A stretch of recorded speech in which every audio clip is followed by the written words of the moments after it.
this time it's going my way. Why not tonight? Oh, my How cool is that? He's a little bit opera and a little bit rock and roll. Singer Alexander Kariotis fuses the two musical genres into the art form rock opera. He's also on a mission to raise awareness about Lou Gehrig's disease. Alexander Kariotis is here to talk with us now about his new CD and a special performance tonight, National Anthem over at Dodger Stadium. Very excited. Let's start with that. You're going to be doing Dodger Stadium. Awesome. You're actually doing national anthems at a bunch of ballparks, correct? Yeah, I just came back, believe it or not, from Fenway Park. Oh. I know, How right? cool is that? I got to tell you, I grew up with baseball. My brother was a baseball player too, and being at Fenway Park, just to go to the park is amazing. But to stand there and sing the anthem, it was great. And it was also on the 75th anniversary of Lou Gehrig's speech. All the ballparks, all 30 of them, were celebrating that day.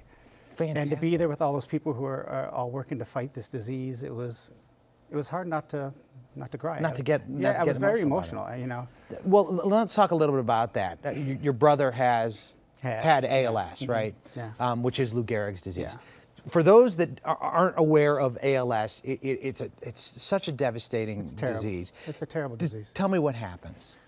With the disease itself? Yeah. Well, I'm not a doctor, obviously, but the basic thing that happens is the motor neuron, you get a signal from your brain to the motor neuron, and the motor neuron sends an electric charge to all of your muscles. And that motor neuron stops sending that charge. So every muscle in your body just atrophies. And you just slowly, waste away because it's a muscle wasting. And you know what the terrible thing is? That your mind is completely clear during the whole process. Yeah. So you're trapped in your body. You're trapped. So the goal of singing at these ballparks is not only to get your name out there, but more importantly to get the word out about ALS, right? Yeah, to tell people what's going on. I'm trying to do my part. I've been calling myself the voice of ALS because that's what I can do. I do a lot of things back east. I work with a lot of different groups at the ALS Association in New York. I sing for them, and also in New Jersey, there's the Robert Wood Johnson has an ALS association. Sure.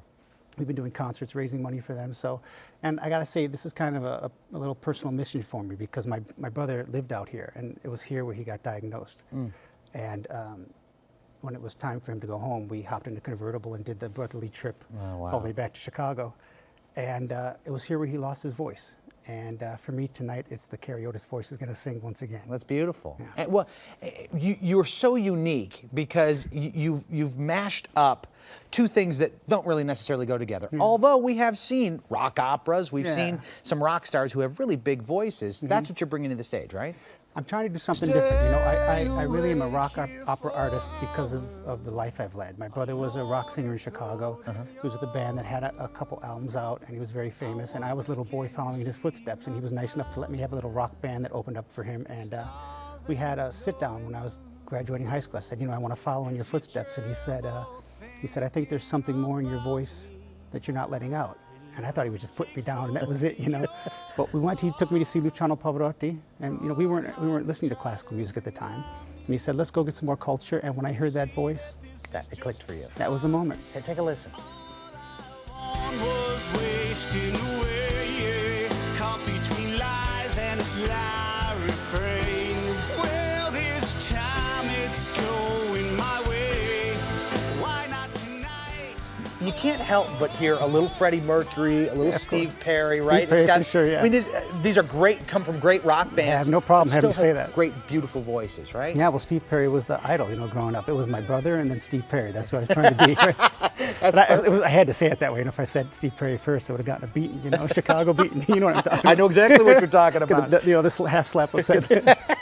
You got this new album, Alexander Kariotis and the Rock Opera Orchestra. Yeah. What kind of things will I hear on this? First of all, I want to know who wrote the liner note, golden voiced stud. Can you believe that? It was a review I got from I love that. That's great. Yeah, if you get a review like that, you got to use it, right? Of course, it's right out there. T-shirts, So what's on it?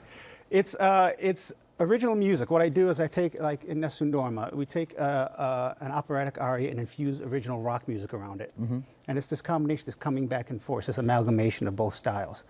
And it's been really popular. People are loving it. It's on Amazon now. It's an Amazon exclusive.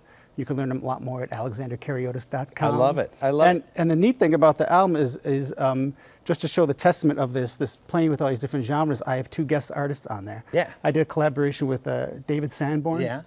That's And, huge. yeah, it was amazing to be in the room with David Sanborn, because I mean, you know, you grew up. I mean, how He's many? great. It's amazing. And then more importantly, yeah, on the opposite end of the spectrum, Daryl DMC McDaniels from Run DMC. Can you believe it? Word. We're shooting a video in the fall. I love it.